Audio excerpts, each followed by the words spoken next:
ശ്രീചക്ര പൂജ ആരംഭിച്ച് വർദ്ധിനി കലശം, சாமானிய கலசம் எல்லாம் பூஜை பண்ணி, ஞாசங்கள்லாம் பண்ணி, கலசங்கள்லாம் பூஜை பண்ணி, அம்பாளை ஸ்ரீசக்கரத்தில் ஆவாகனம் பண்ணி 64 உபச்சாரம் உண்டு. இந்த ஸ்ரீசக்கர பூஜையில் சாமானியார்க்கிய பூஜைയെന്നും விசேஷார்க்கிய பூஜைയെന്നും அதில் 2 பிரதானமாக கிளாசிஃபிகேஷன் உண்டு. இந்த விசேஷார்க்கியம் வச்சு பூஜை பண்ணுறது அப்படிங்கிறது இன்னியும் ஒரு 1-1.5 மணிக்கூர் கூட எடுக்கும். இன்னைக்கு கொஞ்சம் சாவகாசம் இருந்தது, பண்ணியிருந்திருக்கலாமோ தோணுது. இன்னும் இவ்வளோ லேட்டாக எடுத்து. சாதாரண நம்ம ஒரு 7 மணிக்கு ஆரம்பித்து ஸ்ரீசக்கர பூஜை ஆரம்பிப்போம். இன்னைக்கு தெய்வ மகாத்மிய பாராயணம்லாம் இருந்ததுனால இப்போ தான் ஆவரணத்துக்கு வரப்போகிறோம். இந்த விசேஷார்க்கிய பூஜைங்கிறது அது ஒரு சாதனை மாதிரி தான். கூடுதல் இந்த ஸ்ரீசக்கர பூஜை அப்படிங்கிறது பாக்கியுள்ள பூஜையிலேருந்து ரொம்ப வித்தியஸ்தமான ஒரு பூஜை. இதில் பார்த்தானா நம்ம எந்த பூஜை பண்ணாலும் மகாகணபதி பூஜாங்கரிஷி, சாம்ப பரமேஸ்வர பூஜாங்கரிஷி அப்படின்னு தான் நம்ம சங்கல்பம் பண்ணோம். இதில் எப்படி பண்ணுவோம்னா, நான் அவளுக்கு சங்கல்பம் லௌகீகமான ரீதியில் சொல்லிக் கொடுத்தேன். என்னதான் இந்த பூஜை 2 பிரயோஜனம். நம்ம ஸ்ரீனாலே ஐஸ்வர்யம் அர்த்தம். ஐஸ்வர்யம் அர்த்தமுண்டு, விஷம்னு ஒரு அர்த்தமுண்டு ஸ்ரீக்கு. ஸ்ரீகண்டன் ஏன் வந்தது? விஷத்தை கழுத்தில் பிடிச்சு நிறுத்தினார். ஏன் நிறுத்தினார்னா, அம்பாளுக்கு தீர்க்க சௌமங்கல்யம் உண்டு, அதனால விஷம் கீழே போல. அம்பாளோட சக்தியினால அவருக்கு கழுத்துல விஷம் கீழே போகாம இருந்தது. அவளோட அந்த சௌமங்கல்ய பலத்தினால அவர் எடுத்து சாப்பிட்டார். இந்த காலகூட விஷம் வந்தோன்னா 50 தேவதைகளும் ஓடி போயிட்டா. இவர் தான் பரமேஸ்வரன். இவர் மட்டும் போலே லோக நன்மைக்கு வேண்டி அந்த காலகூட விஷத்தை அவர் பானம் பண்ணார், தைரியமா பண்ணார். என்னதான் இவ அம்பாள் கூட இருக்கா, அதனால அவள்லேயும் இவருக்கும் பெரிய சக்தி ஒன்றும் இல்லை அப்படின்னு நம்ம லௌகீகமா சொல்லுவோம். 2 பேரும் ஒரு ஆள் தான், அம்பாளும் சிவனும் ஒரு ஆள் தான். அதனால இங்க என்ன சொல்லுவாங்க, சபர்யாக்கிரமம் நிவர்த்திஷ்யே தேன பரமேஸ்வரம் பிரீணயாமி. இங்க அம்பாளுக்கு பூஜை பரமேஸ்வரன் பிரீணயாமின்னு சங்கல்பம். பரமேஸ்வரன்னா இந்த பூஜை என்னது? இது ஒரு மகாயாக கிரமாராத்யா. இதுக்கு பேர் மகாயாகம். இது ஒரு யாகத்துக்கு துல்லியமான பூஜை, யாகம்தான். இது பூஜைக்குள்ள எல்லாம் பார்த்தா எப்படி நீங்க யாகம்னு எந்த இதுல சொல்றதுன்னு கேட்டானா, யாக மந்திர பிரவேசம் எல்லாமே பிரமாணத்தோட தான் சொல்லுறது. ஏதோ நம்ம வாயில சொன்னா அதெல்லாம் சரியாகாது. இந்த சாஸ்திரங்கள்ல எல்லாம் நம்ம இஷ்டம் போல நம்ம புத்திக்கு வரா மாதிரி சொன்னா அது எங்கெங்கயோ போயிடும். இதுல யாக மந்திர பிரவேசகா. இந்த பூஜை தொடங்கும்போதே ஒரு யாகம் மாதிரி. இதுல அத்வரியோ அந்த இப்படி பல யாகத்துல பிரம்மா எல்லாம் இருப்பா. இதுல எல்லாமே அம்பாள் தான். பிரத்யேகத்துக்கு வேண்டாம். மகாயாக கிரமாராத்யா, அந்தர்முக சமாராத்யா, பகுர்முக சுதுர்லபா அப்படின்னு அம்பாளை அந்தர்முக சமாராத்யா அப்படின்னு சொல்றான். அதனால இதுல நம்ம ஆரம்பிக்கும்போ ஒரு மந்திரம் சொல்லுவோம், பராமிருத வருஷேன பிளாவயந்தம். இங்க ஸ்ரீசக்கர பூஜை பண்றவாள்லாம் இருக்கா, அதனாலதான் நான் கொஞ்சம் கூட சொல்லலாம் தோணுது. மட்டும் இல்லை, இந்த ஸ்ரீசக்கர பூஜை என்னங்கிறது தெரியணுமே. ஸ்ரீசக்கரம் ஏதோ போட்டு வச்சா ஷோடசோபச்சார பூஜை பண்ணினோம், இல்லை லலிதா சஹஸ்ரநாமம் பண்ணோம், அதுவும் பூஜை தான். ஸ்ரீசக்கரத்துல லலிதா சஹஸ்ரநாமம் தான் பூஜை, இல்லைன்னு சொல்லலை. ஆனாலும் அதுக்கு நவாவரண தேவதைகளுக்கு பிராதானியம் கொடுத்து என்ன அந்த ஆவரணம் அப்படிங்கறத நம்ம தெரிஞ்சுண்டு அதை பூஜை பண்ணினா அதுக்கு கொஞ்சம் கூட பலம். அப்ப இதுல இந்த பரமேஸ்வரன் பிரணயாமி அப்படிங்கிறோம். அப்போ என்னது? இந்த பரபிரம்மம் சோ காமயதா பகுஸ்யாம் பிரஜா ஏதி சதபோதப்யதா சதபஸ்தப்துவா அப்படின்னு உபனிஷத்து சொல்லுறது. இந்த பிரம்மத்துக்கு கிரியேஷன் பண்ணணும்னு ஒரு ஆக்கிரகம், சிருஷ்டி பண்ணணும் அப்படின்னு ஒரு ஆக்கிரகம் வந்தது. ஆக்கிரகம் வந்தா பிரம்மம் ஒரு கான்சியஸ்னஸ் மட்டும்தான் உண்டு, வேற வஸ்துக்கள் ஒன்றும் அது கிடையாது. நம்ம இப்போ ஒரு எண்ணத்தை நிர்மாணம் பண்ணணும்னா அதுக்குள்ள சாதன சாமக்கிரிகள் வேணும். இங்க பிரம்மம் ஒரு கான்சியஸ்னஸா இருந்தது. அதுட்ட வேற ஒரு சாதன சாமக்கிரிகளும் கிடையாது, பிரம்மம் மட்டும்தான் உண்டு. அப்ப எப்படி அதுக்கு சிருஷ்டி பண்ண முடியும் அப்படின்னு தபஸ் பண்ணித்து. அதான் இச்சாசக்தி ஞானசக்தி கிரியாசக்தி ஸ்வரூபிணிய நமஹ. அந்த பிரம்மத்துக்கு ஆசை வந்த இச்சைதான் இந்த அம்பாள். ஆசை வந்த பிரம்மத்துக்கு பேர் காமேஸ்வரர். பிரம்மத்தோட ஆசை காமேஸ்வரி. அதனால காமேஸ்வர பிராணநாதாய நமஹ, காமேஸ்வர விமோகினி நமஹ, காமேஸ்வர பிரம்ம வித்யாய நமஹ, காமேஸ்வர கிரகேஸ்வரி நமஹ, காமேஸ்வர ஆஹ்லாதகரி நமஹ, காமேஸ்வர மகேஸ்வரி நமஹ, காமேஸ்வரி நமஹான்னு சொல்லி நம்ம திரசதியில சொல்லுவோம். என்னன்னா அந்த பிரம்மத்துக்கு சிருஷ்டி பண்ணணும் அப்படின்னு ஆக்கிரகம் வந்த பிரம்மம் அது வந்து காமேஸ்வரன். ஆக்கிரகம், அந்த ஆக்கிரகம் தான் காமேஸ்வரி. அப்ப அதே பலதா மாறுத்து. பகுஸ்யாம் பிரஜா ஏதி, அது வந்து அந்த பிரம்மமே பலதா மாறி எல்லாத்துக்குள்ள ஏறி அதே பலதா மாறுது. அப்ப இந்த காணப்பட்ட பிரபஞ்சம் அம்பிடும் அந்த தேவிதான். அதனாலதான் நம்ம அந்த ரகசியத்திரயத்துல திடீர்னு லாஸ்ட் ஸ்லோகம், ரகசியத்திரயத்துல லாஸ்ட் ஸ்லோகம் என்ன ஓர்ம வர மாட்டேங்கிறது. எல்லாமே தேவி அப்படின்னு நம்ம ரகசியத்திரயத்துல வரும். ரகசியத்திரயத்துல லாஸ்ட் அத்தியாயத்துல லாஸ்ட் ஸ்லோகம், சர்வரூபமயி தேவி சர்வம் தேவீமயம் ஜெகது அதோகம் விஸ்வரூபம் விஸ்வரூபாம் தாம் நமாமி பரமேஸ்வரீம். இந்த லோகம் முழுவதும் அந்த இந்த பிரபஞ்சமா காணப்பட்டது அந்த அம்பாள் தான். அதனாலதான் நம்ம நவராத்திரிக்கு குழு வைக்கிறோம், செட்டியார வைக்கிறோம், என்னெல்லாமோ வைக்கிறோம். குழுன்னா என்ன, எல்லாத்திலயுமே அம்பாள்னு காண்றதுக்கு ரொம்ப கஷ்டம். நேற்றுக்கு சுவாமிஜி வந்து ஆசிரமத்திலிருந்து வந்து சொன்னார், எல்லாத்தையும் பகவானா கண்டா அதுதான் பூஜைன்னு. அது ரொம்ப கரெக்டு தான். அதுக்கு அவர் நம்ம பகவத்கீதையிலிருந்து பிரமாணம் சொன்னார். அதனால்தான் சிவமானச பூஜையில வந்து நம்ம ஆதிசங்கரர் சொல்லியிருக்கார், நான் நடக்கிறதெல்லாம் பகவானுக்கு பிரதட்சணம், நான் பண்றதெல்லாம் அவருக்கு ஓரோ உபச்சாரம் அப்படின்னு பாவிக்க நம்மளால முடியாது. அந்த மாதிரி எல்லாம் பாவனை நமக்கு வராது.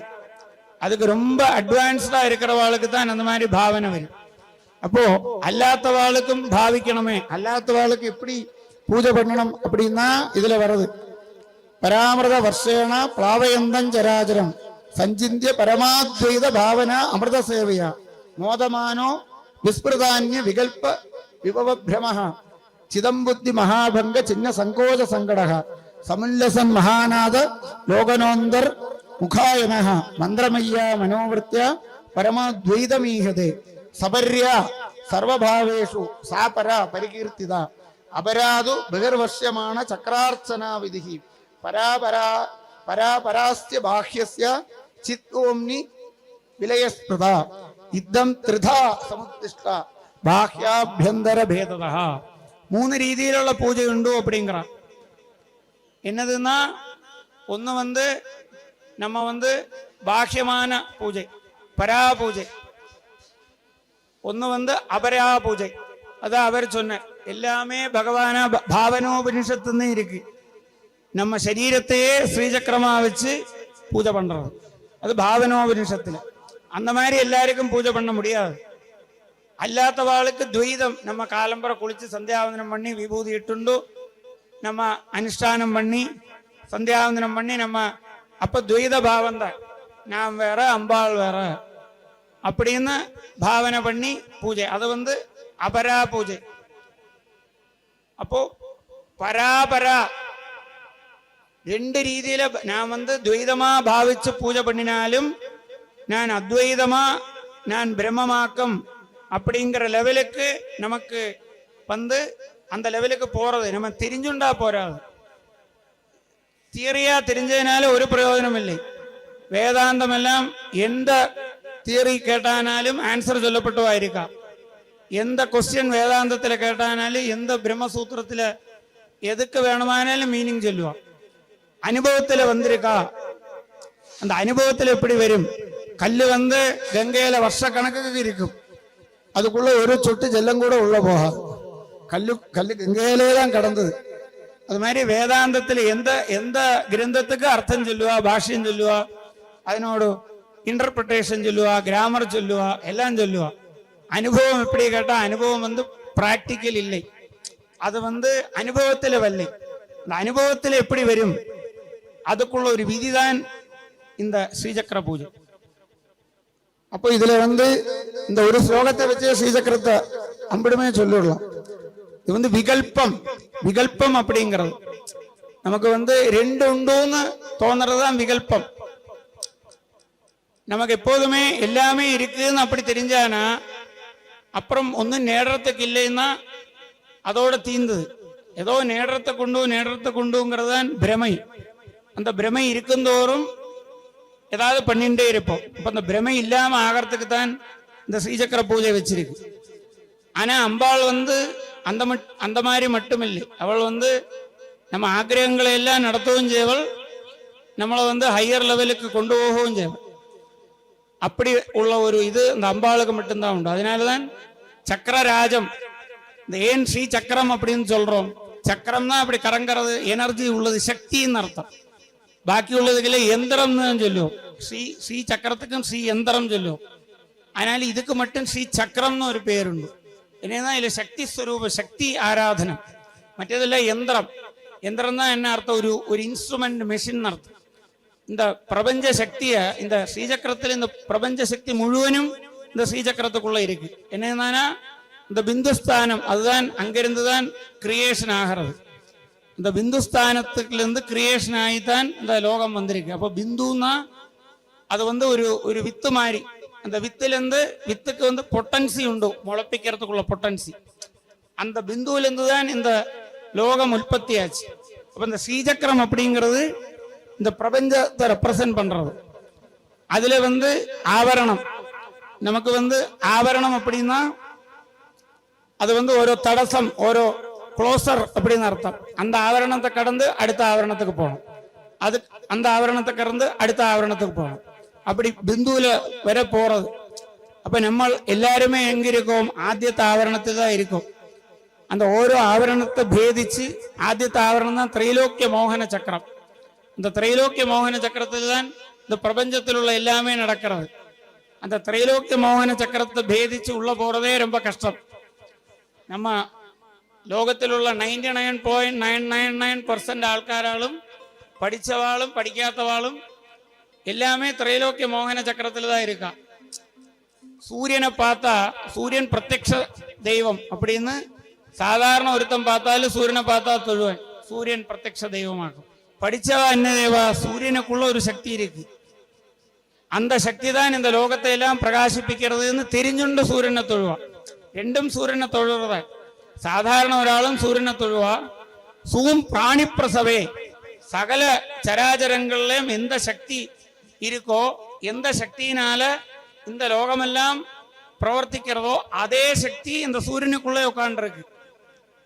அந்த சக்தியைத்தான் நான் பிரார்த்தனை பண்றேன். நேர பிரத்யக்ஷ சூரியனை ஆദ്യം பிரார்த்தனை பண்ணினாலும் அது நம்ம உபாசனை பண்ணி பண்ணி போற டைம்ல அந்த சூரியன் எந்த சக்தியினால பிரகாசிக்கிறாரோ தத்ச வரேண்யம், விசேஷமான சக்தி.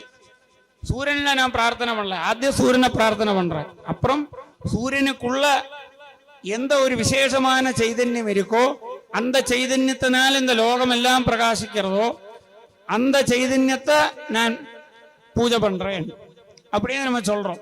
அப்ப அது மாதிரி விசேஷமான அந்த புத்தி வர சமயத்திலே நமக்கு ஒரு ஆவரணத்தையா கடந்து கடந்து உள்ள போக முடியும். இப்ப திரைலோக்கிய மோகன சக்கரம் அப்படிங்கிறத ஆദ്യത്തെ ஆவரணம். ஆவரணம் தான் ஒரு க்ளோசிங் அர்த்தம். அந்த ஆவரணத்தை பேதிச்சுண்டு பூஜையில போனாலும் பாவனை தான். அதனாலதான் இதுல வர்றது இது பாவனை. பாவனைன்னு தான் நான் ஏட்டிக்குன்னு சொன்னேன். நம்ம இருக்கிறத தான் பாவிக்க முடியும். எத்பாவம் தத்பவதி, இல்லாததை பாவிச்சா கல்பனை ஆயிடும். அப்போ பிந்துஸ்தானத்துல பிரம்மஸ்வரூபத்துல அம்பாள் இருக்கா. அதே அம்பாள் தான் நம்ம ஆத்ம சைதன்யமா, நம்மளோட ஜீவ சைதன்யமா நமக்குள்ள உட்காந்துருக்கா. காயத்ரி உபாசனை பண்ணும்போதும் உபாசனை பண்ணி பண்ணி ஜீவாத்மா தான் பரமாத்மா, ஜீவாத்மாவே இல்லை, ஜீவாத்மா அனாத்மா தான் அப்படின்னு தெரிஞ்சுக்கிறது தான் காயத்ரி மந்திரத்தோடு பரமமான தாற்பயம். காயத்ரி மந்திரத்துக்கு அஞ்சு ரீதியில அர்த்தம் எழுதியிருக்கா. யோ தேவ சவிதாஸ்மாகம் தியோ தர்மாதி கோஜராத் பிரேரே தசேத் பர்கா தத்பரேண்ணி உபாஸ்மகே அப்படின்னு தொடங்கி காயத்ரிக்கு 5 அர்த்தம் இருக்கு. என்னன்னா இந்த ஆத்ம சைதன்யங்கிறது தான் பிரம்ம சைதன்யம். அதுதான் நம்ம கோவில்ல போனாலும் நம்ம நிர்மால்யத்துக்கு போறோங்கிறோம். நிர்மால்யம் மாற்றியாச்சா கேட்கிறோம். என்ன நிர்மால்யம்? நேட்டித்த பூவெல்லாம் மாத்துறதில்லை நிர்மால்யம் அப்படி நம்ம நினைச்சுட்டோம். இப்போ நிர்மால்யம் மாத்தியாச்சா அப்படின்னு ஒரு கொலோக்கியலா வந்துடுது. பூவை மாத்துறதில்லை நிர்மால்யம் அப்படின்னு யூசேஜ். நிர்மால்யம் தான் 3 மலம் சேர்ந்தது. நம்ம பரமாத்மா ஜீவ சைதன்யமா வந்தோம்னா அதுல கார்மிக மலம், ஆணவ மலம், மாயாமலம் அப்படின்னு 3 மலம் வந்துடுது. அந்த 3 மலத்தோட அவஸ்தை இல்லாமக்கு பகவானை பார்க்கறது. பூஜை பண்ண தொடங்கும்போது அந்த அவஸ்தையில வந்துடுவோம், நம்மளா கொண்டு வந்துடுவோம். அதுக்கு மிந்தி பார்க்கறது. ராத்திரி பூஜையெல்லாம் கழிஞ்சு காலம்பர தொடங்கும். பூஜை தொடங்குறதுக்கு மிந்தி அந்த 3 மலம் அஃபெக்ட் பண்ணாமக்கு பகவானை பார்க்கறதா நிர்மால்யம். இந்த பூஜை பண்ணப்பட்டவர் போய் எல்லாம் பூஜை ஆரம்பிச்சோன்னா அந்த நிர்மால்யம் போயிடும். என்னன்னா நம்மளோட அந்த ஒரு அதானது எல்லாம் தெரியப்பட்ட சக்தி லிமிட்டடான சக்தியா மாறுது. நம்மளோட புத்தி எல்லாம் லிமிட்டட் புத்தி தான். ஈஸ்வரனோட புத்தி அன்லிமிட்டட் புத்தி. அதனாலதான் நம்ம புத்தியினால சாஸ்திரத்தை எல்லாம் தெரிஞ்சுக்க முடியாது. அதை படிச்சு நம்ம தெரிஞ்சுக்கத்தான் முடியுமே தவிர நம்ம புத்தியினால ஓன் லாஜிக்கினால தெரிஞ்சுக்க முடியாது. அதுல என்ன லாஜிக் உண்டோ அதை வச்சுதான் தெரிஞ்சுக்க முடியும். என்னன்னா நம்மளை விட லாஜிக் உள்ளவாதான் அதை எழுதியிருக்கா. அதனால அந்த பரமாத்ம சைதன்யம் அதுதான் ஜீவாத்மாவா இருக்கு. அந்த ஜீவாத்மா பரமாத்மால லயிக்கிறது தான் இந்த ஸ்ரீசக்கர பூஜை. அதை அப்படி லயிக்கிறதுன்னு பாவனை பண்ணி பூஜை பண்ணிட்டே இருந்தா ஏதோ ஒரு சமயத்துல அந்த லயனம் கிடைக்கும். அது பூஜை பண்ணும்போதெல்லாம் லயனம் கிடைக்கணும்னு இல்லை, ஆருக்கு எப்ப கிடைக்கும் கிடைக்காதுன்னு இல்லை. ஆனா அதனோட ஒரு சயின்டிபிக்னு சொல்லப்படாத சாஸ்திரியமான രീതി, ഒരു ശരിயான ഒരു പന്ത. இப்போ ഓരോ ஆவரணம் கடந்து அடுத்த ஆவரணம் அப்படி போகும்போதான் அந்த பிந்துஸ்தானத்தில் எத்த முடியும். அந்த எத்தனை பூஜை தான் இந்த ஸ்ரீசக்கர பூஜை. அப்போ இதுல அந்த 3 രീതിயில பூஜை. இதுல அந்த பரா பூஜையும் அபரா பூஜையும் பராபரா பூஜையும் பராபராதி ரகசியம் அப்படின்னு 3மா சேர்ந்த பூஜை. அதனால இதுல துவைத பாவமும் உண்டு, அத்வைத பாவமும் உண்டு, 2ம் சேர்த்துள்ள பூஜை. அதனால இப்போ நம்ம இந்த பிரதம அந்த இது அது மாதிரி அந்த ஸ்ரீசக்கரத்தை பார்த்தானா அந்த 9 ஆவரணம் திரைலோக்கிய மோகன சக்கரத்திலிருந்து ஆரம்பிச்சு அடுத்த சர்வாசா பரிபூரிக சக்கரம் அப்படின்னு 9 ஆவரணம் உண்டு. அந்த 9 ஆவரணம் கழியும்போ அப்பப்ப சொல்றேன். அப்புறம் அந்த பிந்துவில பஞ்சபஞ்சிகை அப்படின்னு அங்க 5 தட்டு இருக்கு. இதுல எப்படின்னா இது 9 ட்ரையாங்கிள் இதுல வரும்.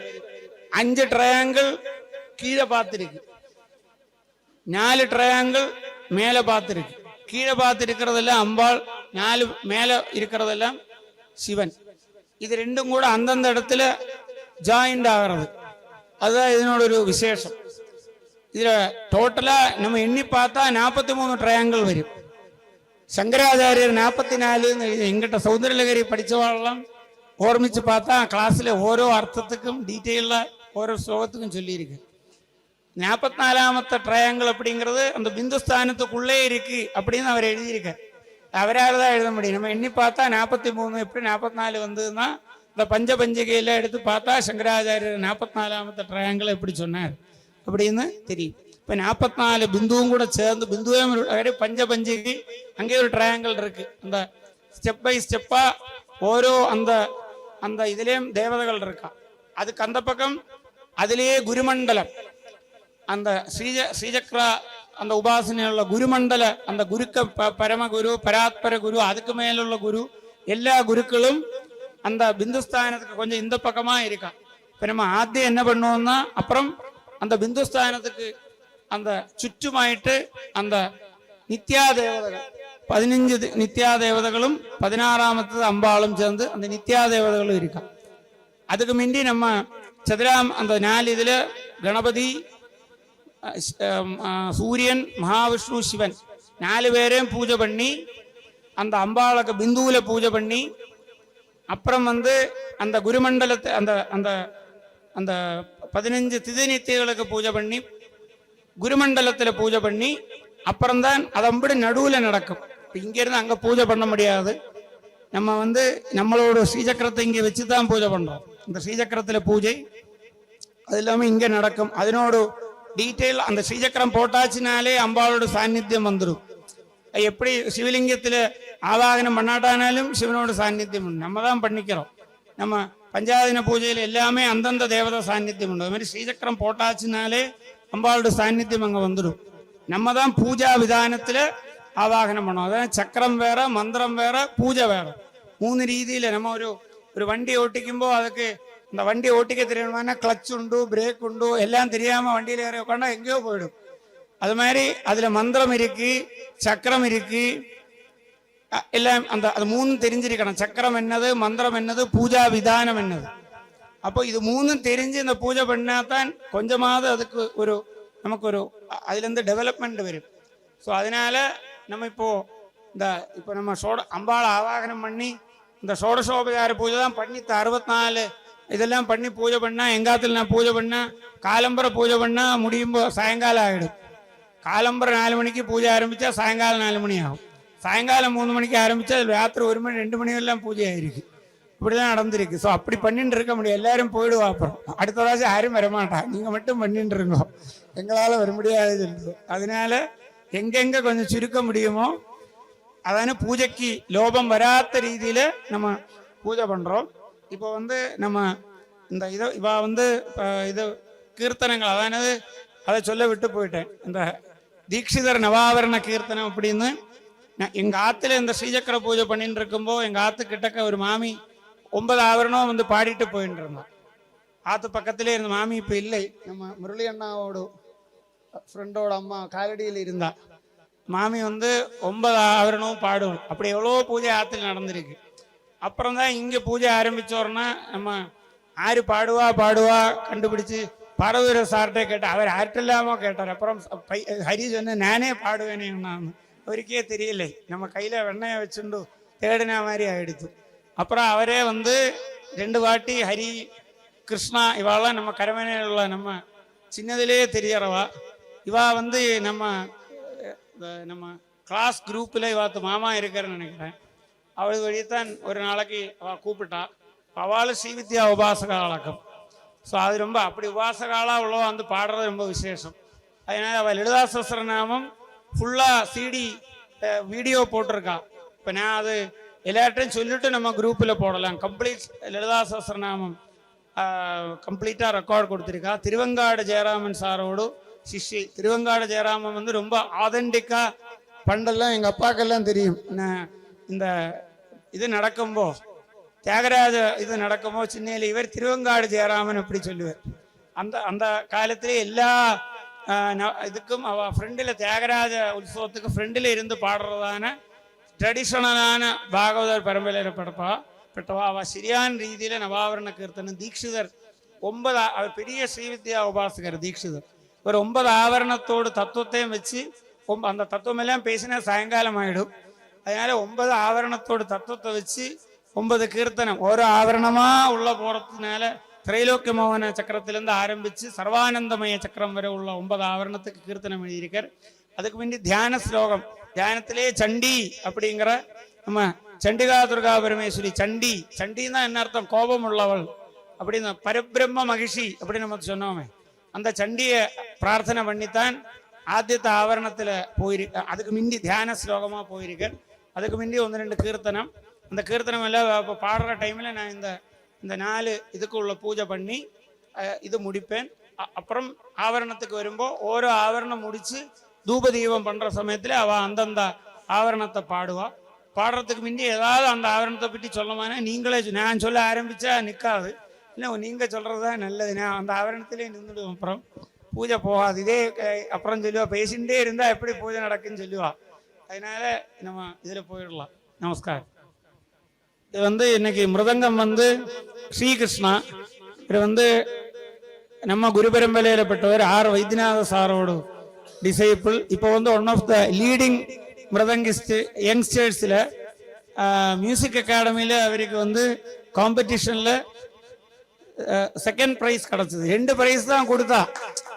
മൂന്നാമത്തെ പ്രൈസ് കൊടുക്കലേ ഞാൻ മൂന്നാമത്തേക്ക് യോഗ്യതയില്ലേ തീരുമാനിച്ചിട്ടാ. ഇനി ചെന്നൈ സാൻസ്ക്രിറ്റ് കോളേജിൽ പോയി வாங்குறதுன்னா அவ்வளோ ஈஸி இல்லை. மோஸ்ட் இதாக இருந்தால் தான் அந்த மாதிரி உள்ள இருந்தால் தான் வாங்க முடியாத மாதிரி வாங்கியிருக்கார். இவர் வந்து வயலினை பற்றி இவா பி வைஷாகு வைஷ்ணவ் வந்து രാജശ്രീ ചൊല്ലി അവ മൃദംഗം വയലിൻ ആർട്ടിസ്റ്റ് അവളോട് സൺ. അപ്പോ ഇവ രണ്ടുപേരും രാജശ്രീയോട് ശിഷ്യായി. അപ്പൊ ഇവ രണ്ടുപേരും അക്കമ്പനിമെന്റ്സ്ക്ക് വന്നിരിക്ക. ഇപ്പൊ അവ കീർത്തനം ആലാപനം ആരംഭിപ്പ. പൂജയെ ആരംഭിക്കുന്നു.